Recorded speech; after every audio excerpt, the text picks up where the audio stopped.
Esta es la noche en el continente americano. Cuando amanece en Europa y cae la tarde en Asia. Así cae la noche en el continente americano y transcurre la mañana y la tarde en el resto del mundo. La noche bajo la dirección de Claudia Gurisati. Ébola escapa de las fronteras de África y tiene bajo amenaza al mundo entero. La declaración de una emergencia de salud pública de importancia internacional alerta al mundo sobre la necesidad de una alta vigilancia de posibles casos del ébola. Más de 1 millar de personas han muerto, 2 estadounidenses contagiados permanecen en observación y un misionero español murió infectado en una clínica de su país en las últimas horas. La noticia ha servido para que nos demos cuenta de lo que está sucediendo en este caso en África. Y que hay que tener en cuenta de que son muchos hermanos, muchos misioneros, muchos ONGeros que están allí. El desbordado y grave brote de la enfermedad obligó a la Organización Mundial para la Salud a declarar emergencia mundial de salud pública y aprobar la aplicación de un suero cuya efectividad y efectos aún no han sido comprobados. Hubo un acuerdo unánime entre los expertos de que, dadas las circunstancias de este brote de ébola, es ético ofrecer intervenciones no registradas como posibles tratamientos. ¿Está preparada América para una eventual epidemia de ébola?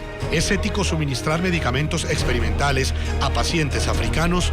Hoy en el programa La Noche de NTN 24 presentamos una completa radiografía de la amenaza que representa esta enfermedad para nuestro continente y el resto del mundo, y los cuestionamientos que generan las acciones que hasta ahora ha emprendido la comunidad internacional para controlar la propagación de este letal virus.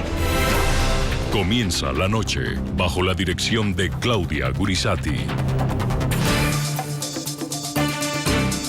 La noche, bajo la dirección de Claudia Gurisati, enciende las luces para que usted vea el punto clave de la noticia. Soy Jason Calderón, bienvenidos.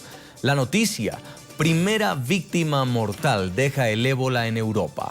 El letal virus, que hasta hace pocas semanas afectaba solo al occidente de África, ya rompió fronteras y mantiene al mundo bajo una latente amenaza.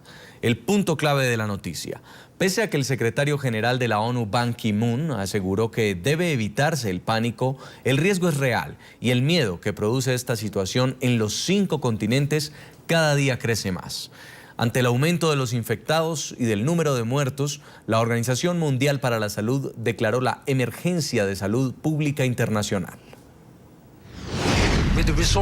Con recursos, conocimientos, acciones tempranas y voluntad, la gente puede sobrevivir a la enfermedad. El ébola se ha controlado con éxito en otros sitios y podemos hacerlo aquí también. La declaración de una emergencia de salud pública de importancia internacional alerta al mundo sobre la necesidad de una alta vigilancia de posibles casos del ébola. El punto clave: el debate ético que despertó no solo la aprobación de la utilización de medicinas experimentales contra el ébola en África, sino también quiénes serán los primeros en beneficiarse de ellas. Sin especificar quiénes tendrán prioridad en los tratamientos, la Organización Mundial para la Salud autorizó el suministro de vacunas y de fármacos cuya efectividad total aún no ha sido comprobada en humanos. Por primera vez tenemos un espectro de tratamientos potenciales y vacunas que son una herramienta potente en el apoyo de nuestros esfuerzos para controlar el ébola. Sin embargo, mientras que la mayoría de estos tratamientos ha probado ser efectiva en primates no humanos, es decir, en los macacos rhesus, o al menos en la mayoría de ellos, ninguno de los tratamientos ha pasado por las pruebas en humanos necesarias para obtener una licencia que garantice su seguridad y efectividad. El punto clave de la noticia: los cuestionamientos que pesan contra la comunidad internacional ante la lenta respuesta y la falta de eficacia para controlar la propagación y detener el creciente número de muertes que ha dejado el virus del ébola. Esta situación despertó el debate sobre la tardía reacción de las autoridades médicas mundiales, que a juzgar por los hechos solo buscaron soluciones en el momento en que fue evidente que el virus había salido de África y afectaba el resto del mundo. Lo contrajo en Liberia, pero murió en Madrid. Ese fue el trágico final del sacerdote español Miguel Pajares, quien mientras cumplía una misión humanitaria en el occidente de África fue contagiado con el virus del ébola que le causó la muerte a sus 75 años. Pajares es el primer ciudadano europeo que fallece producto de este brote, que hasta el momento no tiene cura ni vacuna y que obligó a diferentes gobiernos del mundo a encender sus alarmas ante una posible epidemia. Porque la noticia ha servido para que nos demos cuenta de lo que está sucediendo en este caso en África, y que hay que tener en cuenta de que son muchos hermanos, muchos misioneros, muchos ONG los que están allí, que necesitan el apoyo, que es el mensaje de Miguel, que es lo que él quería. El Hospital Carlos III de Madrid fue el escenario donde murió el religioso, quien fue repatriado el pasado 7 de agosto junto a la monja Juliana Boji, quien corrió con mejor suerte, pues tras varios análisis se comprobó que no estaba infectada con el virus. El deceso del sacerdote español es una noticia que hace eco en Atlanta, Estados Unidos, lugar donde están internados 2 médicos estadounidenses contagiados por el mismo brote mientras trabajaban en África Occidental y que son tratados con sueros experimentales de los que aún no se comprueba su eficacia. Además, otros 2 médicos que también trabajaron en África Occidental fueron puestos en cuarentena mientras se practican análisis sobre un eventual contagio. La cuarentena es una restricción de movimiento o de la actividad de las personas que han estado expuestas a una enfermedad contagiosa, pero creo que ellos están bien. El mundo ve con preocupación ese enemigo invisible llamado ébola, la enfermedad que ya le ha cobrado la vida a más de 1.000 personas desde el pasado mes de marzo, la mayoría en 4 países: Guinea, Sierra Leona, Liberia y Nigeria. Como gobierno nos comprometemos a que vamos a hacer todo lo humanamente posible para contener el ébola. Estamos haciendo nuestro mejor esfuerzo. Países como Costa de Marfil, China, Estados Unidos y Japón han lanzado alertas para que sus ciudadanos no viajen a las naciones afectadas. Latinoamérica no ha sido ajena a las advertencias. En Panamá el gobierno declaró alerta nacional para prevenir cualquier afectación relacionada con el ébola. Las autoridades reforzaron los controles para detectar la entrada de inmigrantes sospechosos de portar el virus. En Ecuador y en Colombia, los ministerios de salud hacen un exhaustivo monitoreo sobre lo que pueda ocurrir con el brote y preparan adoptar el plan de contingencia que la Organización Mundial de la Salud disponga.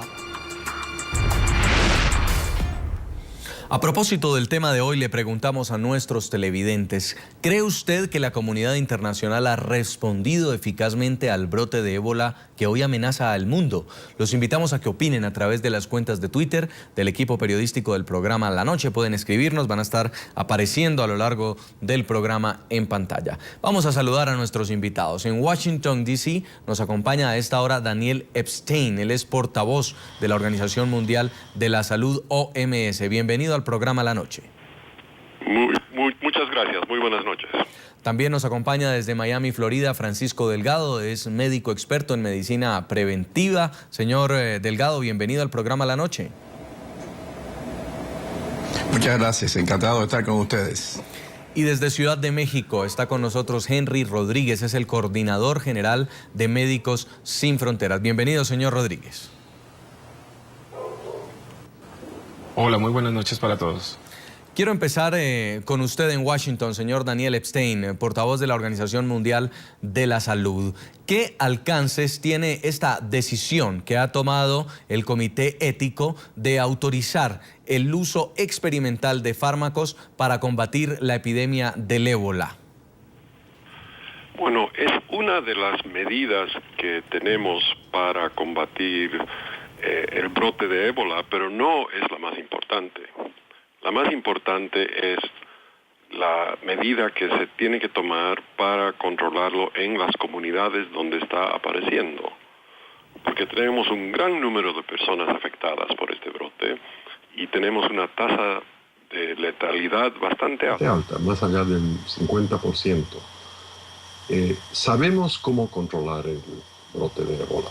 Tenemos que hacerlo en las comunidades, tenemos que hacer lo clásico de la epidemiología, de buscar los casos, encontrar los contactos de los casos activos, controlarlos, seguirlos por 21 días o más, tratarlos en clínicas y hospitales con medidas de control de infección y asegurar que la gente se informe sobre cómo prevenir Ebola, sobre cómo enterrar a sus seres queridos para no tener el riesgo de contraer la enfermedad durante los entierros. Esas medidas, donde están como 300 personas de la OMS y de otras organizaciones internacionales trabajando en el campo, son las medidas que necesitamos tomar para controlar el brote. El uso de medicamentos que apenas existen y de vacunas que están todavía en fase de investigación no es lo que necesitamos como alta prioridad en este momento. Sin embargo, señor Epstein, quería preguntarle, porque es la primera vez que se toma una decisión de este tipo. Hablamos este martes de una noticia trágica, y es la muerte del sacerdote español Miguel Pajares, contagiado con esta enfermedad, y también ya 1 millar de personas en el África Occidental. ¿Era necesario? ¿Es tal la emergencia que hay que empezar a probar vacunas experimentales? Sí, yo diría que África Occidental está en este momento sufriendo el brote más grave y más complejo de Ebola de toda la historia. Primero, es la primera vez que aparece en estos países de África Occidental. Antes estaba en otra parte de África y apareció en una zona fronteriza, en una zona rural donde hay gente que se mueve entre fronteras y cruza de un país al otro, y gente con unas tradiciones de medicina, de uso de medicina tradicional, que se resisten a hacer lo que les recomiendan las autoridades sanitarias, lo cual es acudir a una clínica para el tratamiento. Entonces tenemos un problema serio de comunicación y promoción de salud en la comunidad que necesitamos solucionar. Así que sí, es una tragedia. Cada uno de los más de 1.000 personas que han muerto es una tragedia, y nuestro comité especializado que consultó, que tuvo una reunión importante ayer para examinar y evaluar las implicaciones éticas del posible uso de intervenciones, acordó que en estas circunstancias de este brote, y siempre que cumplan determinadas condiciones, es ético ofrecer intervenciones no probadas. Aunque no sabemos su eficacia y los posibles efectos adversos, en esta situación sí es ético intentar salvar más vidas. En Miami, Florida, quiero preguntarle al médico Francisco Delgado justamente por esta medida que resulta muy polémica, la luz verde que ha dado la OMS al uso de fármacos no han sido probados hasta ahora en humanos, pero sería una alternativa para enfrentar el virus o la expansión de este virus del ébola. ¿Cree usted que se trata de una esperanza para quienes están en este momento muriendo contagiados por la enfermedad? Bueno, se están investigando a nivel de diferentes lugares, ¿no?, que producen estos fármacos, como por ejemplo el Biopharmaceutical Zimap en San Diego, California, y también en Canadá. Y hay esperanzas porque este tipo de medicamentos que se están sacando últimamente, por ejemplo, como en que se le está produciendo en los últimos días, que se le está administrando a los 2 pacientes que están en el hospital Emory, en Atlanta, Georgia, han dado, al parecer, buenos resultados. Se han acogido ratones y se le ha puesto a la exposición de virus del ébola o fragmentos de este virus, y estos ratones han creado anticuerpos. Este suero con anticuerpos se ha cultivado, y entonces se ha sacado un tipo de anticuerpos o 3 tipos de anticuerpos monoclonales, y es el medicamento experimental ahora que se está utilizando con estos pacientes. Los pacientes están mejorando. No se sabe si realmente es por el medicamento o es por las medidas que se utilizan, porque cuando esta enfermedad, que es muy grave, se le da un tratamiento especial, o sea, muchas medidas de sostén cardiovasculares, respiratorias, de todas las complicaciones que vayan llegando, es posible que la persona viva. Pero en este caso, pues no tenemos la seguridad si es el medicamento o no es el medicamento. En definitiva, los medicamentos que se están usando, o últimamente, hasta ahora no han producido efectos secundarios, alergias o por ejemplo, el shock anafiláctico, que es la expresión más grave de una alergia, y hasta ahora, por lo menos, no han hecho un efecto contradictorio con estos pacientes.